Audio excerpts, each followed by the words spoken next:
নমস্কার, আমি অদিতি। আমাদের পজিটিভ বার্তার বিকাশ টকশোর অনুষ্ঠানে আমরা চলে এসেছি।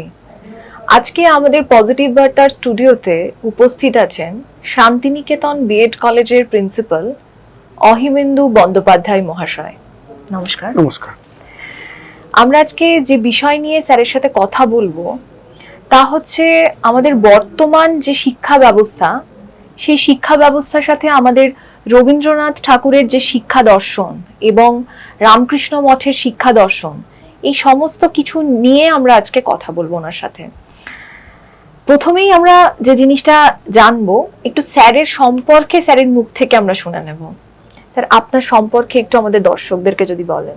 আমি প্রথমে বিশ্বভারতীতে পড়াশোনা করেছি এবং বিশ্বভারতীতে পড়ার সময় আমি দেখেছি রবীন্দ্রনাথের সেই শিক্ষা ভাবনা বা শিক্ষা যে নতুন ধরনের ধারাকে আমরা কিন্তু অন্যভাবে পেয়েছি, বা পড়াশোনার ক্ষেত্রে যেটা আমরা দেখেছি সেটা হচ্ছে যে মাঠে গিয়ে পড়া বা একটা ছাতিম তলায় গিয়ে পড়া, এর মধ্যে যে আনন্দ পেয়েছি সেটা হয়তো যে একটা নিয়মতান্ত্রিক বা প্রথাগত শিক্ষার মধ্যে সেটা কিন্তু অতটা মানুষকে আনন্দ দেয় না।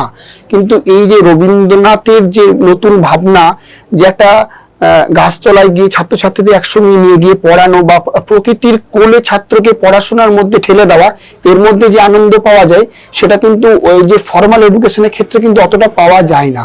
এটাই রবীন্দ্রনাথের ভাবনার সঙ্গে অন্যান্য ভাবনার একটু আলাদা। আমার প্রথমেই যে প্রশ্নটা স্যারের থেকে জানার সেটা হচ্ছে যে রবীন্দ্রনাথ ঠাকুরের শিক্ষা দর্শন ও রামকৃষ্ণ মঠের শিক্ষা দর্শনের মূল দার্শনিক ভিত্তি কিভাবে ভিন্ন? দেখুন, এখানে দুটোর কিন্তু ভিন্নতাকে আপনি চোখে দেখতে পাবেন না, যে ভিন্নতা যে আছে তার মধ্যে কিন্তু নয়। কিন্তু রবীন্দ্রনাথের যে একটা প্রকৃতির মধ্যে খেলার মধ্যে দিয়ে শিক্ষা এবং এবং এখানে মিশনারি যে শিক্ষা, সেটাকে যে একেবারে খেলার মধ্যে তা বলা যাবে না। ওখানে নিয়ম শৃঙ্খল বা নিয়মতান্ত্রিকের মধ্যে যে শিক্ষা, দুটো কিন্তু হয়তো আলাদা হতে পারে, কিন্তু আলটিমেট যে জ্ঞান অর্জন, এটা দুটোর মধ্যে কিন্তু আমরা দেখতে পাই। রবীন্দ্রনাথের এই যে পরিবেশের মধ্যে দিয়ে যাওয়া বা সমস্ত শিশুকে একটা পরিবেশের মধ্যে দিয়ে বড় হওয়া, এই যে একটা দর্শনকে আমরা অনুভূত করেছি বা আমি নিজে অনুভূত করেছি। পরবর্তীকালে আমি যখন রামকৃষ্ণ মিশনের স্টুডেন্ট হয়ে যাই তখন দেখলাম ওখানকার নিয়ম শৃঙ্খল হয়তো আমার জিনিসটাকে ধরতে একটু সময় লেগেছে, কিন্তু পরবর্তীকালে দেখেছি না, ওই নিয়ম যদি মানুষ মেনে নিতে পারে বা ওটাকে নিজের মতন করে নিতে পারে, তার মধ্যে কিন্তু জ্ঞান অর্জন থাকবেই। এবং এই দুটোর মধ্যে কিন্তু মিল এবং অমিল আমি দুটোই কিন্তু বেশ সুন্দরভাবে দেখতে পাই। মানে আমরা যারা শান্তিনিকেতনের প্রাক্তনী, তাদের কাছে ওই খোলামেলা একটা গাছের তলায় পড়াশোনা করা, এই জীবনটা একটা অন্য মানে বাধা ধরা জীবনের বাইরে, মানে ফর্মাল এডুকেশনটাকে উনি কোনোভাবেই নেননি। কিন্তু ওখানে যে শৃঙ্খলাবদ্ধ জীবন, সেটার মধ্যে কিন্তু আনন্দ আছে।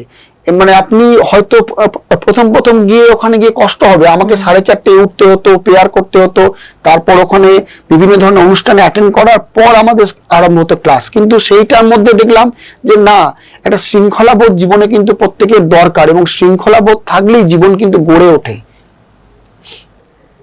যেমনটা শুনলাম, এরপর যে জিনিসটা জানার, যে রবীন্দ্রনাথের শান্তিনিকেতনের শিক্ষা পদ্ধতি প্রকৃতি ও শিল্পকলার উপর গুরুত্ব দেয়, আর রামকৃষ্ণ মঠের শিক্ষা আধ্যাত্মিকতা এবং সেবার উপর। এই দুয়ের মিল এবং অমিল সম্পর্কে যদি একটু কিছু দেখুন, আমরা রবীন্দ্রনাথকে যদি ধরি, রবীন্দ্রনাথ কিন্তু হচ্ছে বিশ্বকবি হিসেবে কিন্তু খ্যাত, এটা আমরা সবাই জানি। কিন্তু রবীন্দ্রনাথের বিশ্বকবি হিসেবে খ্যাত হলো উনি কিন্তু সাহিত্য চর্চার সাথে সাথে বিজ্ঞানকেও কিন্তু গুরুত্ব দিয়েছেন। এটা ভাবতে হবে যে ওনার আমলেই কিন্তু শিক্ষা ভবন হয়েছে, এবং বিজ্ঞান চর্চার মধ্যে একটা সাহিত্যিক বা একটা কবি মানুষ যেভাবে বিজ্ঞানকে নিয়ে ভেবেছেন এবং বিজ্ঞানের ওপর উনি দাঁড়িয়ে গোটা শান্তিনিকেতন বা বিশ্বভারতীকে প্রতিষ্ঠা করেছেন, এটা কিন্তু একটা ভাবার দিক। কিন্তু এক্ষেত্রে যেটা আমরা রামকৃষ্ণ মিশনের ক্ষেত্রে ধরছি, ওদের মূল কিন্তু কাজ হচ্ছে ডিসিপ্লিন। আমার বহু মিশনারি বা মহারাজদের সঙ্গে আলাপ আছে, ওনারা বলেন আমরা ছোট থেকে আমাদের যেটা বলা হতো যে তোমরা মুখ নামিয়ে চলবে, মুখ কোনো সময় ওঠাবে না, যারা মিশনারিতে প্রথমে যেত। এবং বলতে কেন, বলতে এতে আমাদের কি হতো, আমাদের যে একটা আদর্শ এটা কিন্তু একমুখী হতো, যে আমরা যে জন্য এসেছি পুরো সেবার কাজ, সেবামূলক কাজেই কিন্তু আমরা যুক্ত। বা আমার যে মহারাজের সঙ্গে আলাপ আছেন, উনি এতটাই জ্ঞান অর্জন এবং ওনার মধ্যে এতটাই ভিত্তি যে উনি নিজেকে কোনোদিন মানে প্রকাশিতই করেন না, এটুকুই। মানে রবীন্দ্রনাথ যে স্বাধীন চেতা ও মানবিক শিক্ষার কথা বলেছেন, তা কি আজকের প্রাতিষ্ঠানিক শিক্ষায় কার্যকর করা সম্ভব? দেখুন, এটা যদি আজকের শিক্ষায় কার্যকর না করা হয় তাহলে শিক্ষা ব্যবস্থা হয়তো ধীরে ধীরে একটুখানি অবনতির পথে যাবে। রবীন্দ্রনাথ কিন্তু মানে 90 দশকেও হলো আজকে উনি কিন্তু বহুদূর কিন্তু ভেবেছেন। রবীন্দ্রনাথের গল্প, কবিতা বা যেগুলো উপন্যাস আমাদের সামনে আমরা দেখতে পাই, সেগুলো কিন্তু সবটাই বর্তমান জীবনেরই কিন্তু আমাদের প্রতিকৃত। যেমন নিরুপমা গল্পে যে যে যে অংশটা আমরা পাই, সেটা দেখবেন সমাজের মধ্যে এখনো সেই চলটা রয়ে গিয়েছে এবং সেই জিনিসটা কিন্তু খুবই খারাপ। কিন্তু রবীন্দ্রনাথ তখন ভেবেছে কি, সেই আমলে সেই দর্শনটাকে উনি ভেবেছেন এবং তার প্রতিফলন আমরা কিন্তু গ্রামে গঞ্জে শহরে এখনো কিন্তু আমরা দেখতে পাই। কিন্তু এই জিনিসটা যদি রবীন্দ্রনাথের যে চিন্তা ভাবনা সেটা যদি থাকে তাহলে কিন্তু শিক্ষা বহুদূর আগাবে আমাদের। রামকৃষ্ণ মঠের শিক্ষা আমরা জানি শিবজ্ঞানে জীবসেবা, এই নীতিতে ভিত্তিক। এই দৃষ্টিভঙ্গি কিভাবে সমাজে ইতিবাচক প্রভাব ফেলে? দেখুন, রামকৃষ্ণ মিশনের যেটা মূল ভিত্তি, উনি হচ্ছেন বিবেকানন্দ। স্বামী বিবেকানন্দ না থাকলে হয়তো ভারতবর্ষকে সেভাবে কেউ মানে চিনতেই পারতো না, কার্যকর হতো না। আমরা চিকাগো শহরে যে বক্তৃতার পর কিন্তু ভারতকে একটা বিশাল আসনে কিন্তু বসিয়েছে। কিন্তু খুব দুর্ভাগ্য, ওই দিনের ওই বক্তৃতা বা ওই দিনের কোনো ভিডিও ক্লিপস আমরা কিন্তু এখনো আমরা দেখতে পাইনি। এবং ওইটা যদি আমরা পেতাম, উনি কি বলেছিলেন, তার যে বক্তা, এটা কিন্তু সম্পূর্ণ আমাদের কাছে মানে হৃদয়মর্মী বা আমাদের কাছে একটা আনন্দের বিষয়। এবং এই যে রামকৃষ্ণ মিশনের সমস্তটাই বিবেকানন্দ একা হাতে তৈরি করে সেটাকে একটা জ্ঞানপীঠ, সঙ্গে সঙ্গে একটা সেবার কার্যে কিন্তু উনি কাজ করেছিলেন। আমরা জানি রামকৃষ্ণ মিশনে প্রথমে নবরত্ন হিসেবে 9 জন সাধু সন্ন্যাসী কিন্তু কাজ করেছেন। তার মধ্যে অনেকে ছিলেন বিজ্ঞানী, অনেকে ছিলেন সায়েন্টিস্ট, কেউ বা ছিলেন অর্থনীতিবিদ। মানে প্রত্যেকে কিন্তু অতি গুণ সম্পন্ন মানুষ কিন্তু সেখানে যুক্ত হয়ে পুরো সেবার কাজ করে গেছেন এবং এখনো কিন্তু মহারাজরা সেবার কাজে কিন্তু করছেন। মানে ওনারা মূলত নিজেদেরকে মানব সেবার কাজে কাজ করে। আমি যখন স্টুডেন্ট ছিলাম, একবার হাওড়া ডিস্ট্রিক্টে বন্যা মানে খুব বন্যার মতন হয়েছিল, তা আমাদেরকে বলা হলো যে তোমরা ড্রেন পরিষ্কার করবে। আমরা শুনে খুব ঘাবড়ে গেছিলাম, বলছে না হাত দিতে হবে না, কিন্তু তোমরা জিনিসপত্রগুলো নিয়ে যাবে, দেখবে কি হচ্ছে না হচ্ছে। মানে ওই যে মানুষের জন্য করা, বা দেখবেন সবসময় রামকৃষ্ণ মিশন জল মানুষকে সবসময় দেয়। মানে ওনাদের যেটা ওয়াটার পাম্প আছে গঙ্গা থেকে, মানে গঙ্গা থেকে জলটা রিফাইন করে ওনারা দেয়, কিন্তু সেটা সম্পূর্ণ ফ্রি এবং সমস্ত মানুষকে সেটা দান করেন। একবার যদি কেউ রামকৃষ্ণ মঠ বা বেলুড়ে যায়, দেখবে একদিনে কত মানুষকে সেখানে শুধু সেবা দেওয়া হয় বা খাওয়ানো হয়। সেইভাবে দেখতে গেলে তো আমাদেরও মানে শান্তিনিকেতনে আমাদের যেদিন গান্ধী পুনাহ হয়, সেদিন তো আমরা নিজেদের ডিপার্টমেন্টে পরিষ্কার করা থেকে শুরু করে একদম নিজেরাই সব কাজটা নিজেরাই করে থাকি। এই জিনিসটাই দুটোর মধ্যে একটা আমরা মিল খুঁজে পাই। এটা একটা বিশাল মিলের জায়গা। ছাত্রছাত্রীরা নিজেরাই ক্লাসরুম পরিষ্কার করবে, ছাত্রছাত্রীরা সমস্তটাই করবে। আমাদের ক্ষেত্রেও কিন্তু তাই ছিল, আমরা রুমগুলোকে একসঙ্গে পরিষ্কার করতাম বা রুমগুলোকে দেখতাম, বা মহারাজা সেগুলো কিন্তু দেখতে আসতো যে আমরা রুমগুলো কেমন পরিষ্কার করলাম বা পড়া হলো কিনা। মানে এইটা কি পরবর্তী জীবনে আমাদের কাজে লাগে। নিজের কাজ নিজে করো। এই যে মানুষ যদি নিজের কাজ নিজে করতে পারে, তাহলে কিন্তু মানুষের মধ্যে অপরের প্রতি যে ডিপেন্ডেন্ট সেটা কিন্তু অনেকটা কম থাকে। কিন্তু আধুনিক বিজ্ঞান ও প্রযুক্তি শিক্ষায় রবীন্দ্রিক মডেল ও রামকৃষ্ণ মঠের মডেল কোনটা বেশি গ্রহণযোগ্য বা উপযোগী? দেখুন, রবীন্দ্রনাথ ঠাকুর বহুদিন আগে আধুনিক মডেল হিসেবে কিন্তু বিজ্ঞান স্থাপন করেছিলেন এবং তার আসল নিদর্শন হচ্ছে আমাদের শিক্ষা ভবন। ওখানে কিন্তু অনেক রিসার্চ করার এখনো বেরোয় বা বহুদিন ধরে হয়ে আসছে। রামকৃষ্ণ মিশন হয়তো করেছে, কিন্তু কিছুটা সময় লেগেছে বা কিছুটা পরবর্তীকালে করেছে। হয়তো রবীন্দ্র শিক্ষা চিন্তা অনেকটা এগিয়ে থাকবে, কিন্তু তার সঙ্গে সঙ্গে রামকৃষ্ণ মিশনের চিন্তাধারাও কিন্তু তার সমসাময়িক। রবীন্দ্রিক শিক্ষা যেখানে আন্তর্জাতিক মানবতাবাদে জোর দেয়, রামকৃষ্ণ মঠের শিক্ষা সেখানে আত্মশুদ্ধি ও ধর্মীয় আদর্শে জোর দেয়। দুটো কি পরস্পর পরিপূরক হতে পারে? নিশ্চয়ই পরস্পর পরিপূরক কেন হবে না? কারণ কি আমাদের এখানে ধর্ম বলতে যে ধর্মটা বলা হয়েছে, এখানে কিন্তু কোনো ধর্ম নির্দিষ্ট উল্লেখ নেই। হিন্দুইজম, ইসলাম, এটা এখানে মানুষ ধর্ম, মানে মানবকেই কিন্তু আমাদের এখানে ধর্ম করে এগাতে হবে। মানে মানুষকেই আমাদের বড় করে দেখতে হবে এবং মানবতাকেই এগাতে হবে। কারণ কি এখানে মনে করুন গরিব দুস্থ মানুষকে যদি সাহায্য করে রামকৃষ্ণ মিশন, সেটা কিন্তু বহু লোককেই করে। এবং যারা মিশনারি, যারা যারা আমাদের সাধু সন্ত হয় তাদের কিন্তু কোনো জাত থাকে না, না। তারা বিভিন্ন জাত থেকে আসেন এবং বিভিন্ন বড় বড় সম্প্রদায় থেকে আসেন, এবং তারা এসে তারা বলেন না তাদের কি নাম। আজ পর্যন্ত কোনো মিশনারিকে বলতে শুনিনি যে তাদের কি নাম ছিল।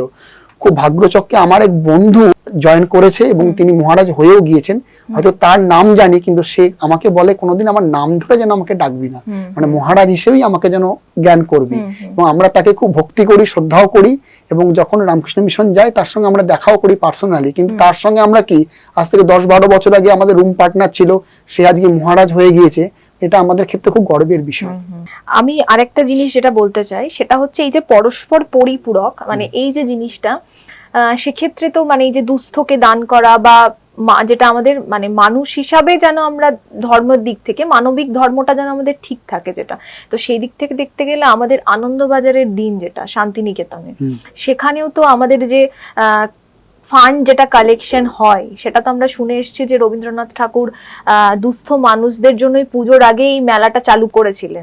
তো সেক্ষেত্রে তো দুটো কোথাও গিয়ে একদম রিলেটেড। রবীন্দ্রনাথের মনে করো, রবীন্দ্রনাথ এই যে এলাকা ভিত্তিক গিয়ে যে একটা নির্দিষ্ট এলাকায় অত কাজ করেছেন, সেটা কিন্তু একটা বিশাল ব্যাপার। এবং কখন করেছেন উনি, করেছেন ঠিক স্বাধীনতার অনেকটা আগে, এবং অত যে একটা শিক্ষা প্রতিষ্ঠানকে দাঁড় করিয়েছেন, এবং যে শ্রীনিকেতনে যে যিনি যে কাজটা করেছেন সেটাও কিন্তু একটা বিশাল কাজ। অতটা এগ্রিকালচার ডিপার্টমেন্ট তখন এই আমলে কেউ ভাবতেই পারেনি যে একটা এগ্রিকালচার বলে একটা ডিপার্টমেন্ট তৈরি হবে এবং সেখানে সমস্ত কৃষি বিভাগের কাজকর্ম হবে। এবং রবীন্দ্রনাথকে তো আমরা অস্বীকার করতে পারি না, তিনি সাহিত্যিক একাধারে, এবং তিনি বলতে গেলে আমার ভাষায় এক কথা বৈজ্ঞানিকও ছিলেন। আমার শেষ যে প্রশ্নটা স্যারের থেকে জানার, যদি আজ নতুন করে শিক্ষানীতি গঠন করা হয় তবে রবীন্দ্রিক শিক্ষা ও রামকৃষ্ণ মঠের শিক্ষা থেকে কোন কোন দিকগুলো আমাদের গ্রহণ করা উচিত? দেখুন, রবীন্দ্রনাথের যে শিক্ষা, যে ফর্মাল এডুকেশনকে বাদ দিয়ে ছাত্রছাত্রীকে যে একটা মাঠের মধ্যে বা একটা গাছের তলায় শিক্ষা, এই ধরনের শিক্ষার ক্ষেত্রে একটা প্রাণ আছে। আর রামকৃষ্ণ মিশনের ক্ষেত্রে যে একটা শৃঙ্খলা, এই দুটোকে কিন্তু একসঙ্গে মেলবন্ধন করে শিক্ষা কিন্তু বহুদূর এগিয়ে যাবে। কারণ কি, আজকে যে ডাক্তার বা যে ইঞ্জিনিয়ার যেই হোক না কেন, সে তো স্কুলের গন্ডি পার করে সে অতটা বড় হয়েছে। অতএব তাকে যদি এই শিক্ষা দেওয়া যায়, সে কিন্তু মানুষকে কিন্তু ভালোবাসে। আমরা দেখতেও পাই যে আমাদের এই সমাজের মধ্যে বহু ডাক্তার, বহু ইঞ্জিনিয়ার, বহু মানুষ আছে, তারা কিন্তু মানে কি মানুষকে সেবার কাজেই কিন্তু নিজেকে নিযুক্ত করে রেখেছেন। তাদেরকে তো অর্থনৈতিক বা অন্য জিনিসে কিন্তু কোনো লোভ বা আকাঙ্ক্ষা কিন্তু নেই। এই জিনিসটা থাকলে কি হবে, সমাজ আরো উন্নত হবে এবং সমাজকে একটা অন্য পর্যায়ে আমরা নিয়ে যেতে পারি। যেমনটা শুনলাম আমরা স্যারের থেকে, যে আমরা রবীন্দ্রনাথের শিক্ষা থেকে আমরা যে জিনিসটা পাই, যে কোনো বদ্ধ জীবনযাপন না, উন্মুক্ত আকাশের নিচে বসে যে শিক্ষা, আর যেটা আমরা রামকৃষ্ণ মঠের শিক্ষা থেকে যে জিনিসটা পাই সেটা হচ্ছে কি আমাদের ডিসিপ্লিন হতে হবে। একটা নিয়ম শৃঙ্খলা মানে কি শুধুমাত্র কি চার দেওয়ালের বন্দি থেকে নিয়ম শৃঙ্খলা না, মানুষ হিসাবে আমি কতটা ঠিক, কতটা ভালো হতে পারছি, সেই যে নিয়ম শৃঙ্খলা। তো আমরা এই দুই জায়গা থেকে, এই দুটো জিনিস নিয়ে যদি আমরা আমাদের ভবিষ্যৎ প্রজন্মের কাছে প্রেরণ করতে পারি, সেটা যেন আমাদের কাছে আরো বেশি যেন শিক্ষার দিকটা আরো মান উন্নতি হবে মানের দিক থেকে। আজকে আমাদের অনুষ্ঠান আমরা এখানেই শেষ করছি। ভালো থাকবেন, সুস্থ থাকবেন আর পজিটিভ বার্তার পাশে থাকবেন। নমস্কার।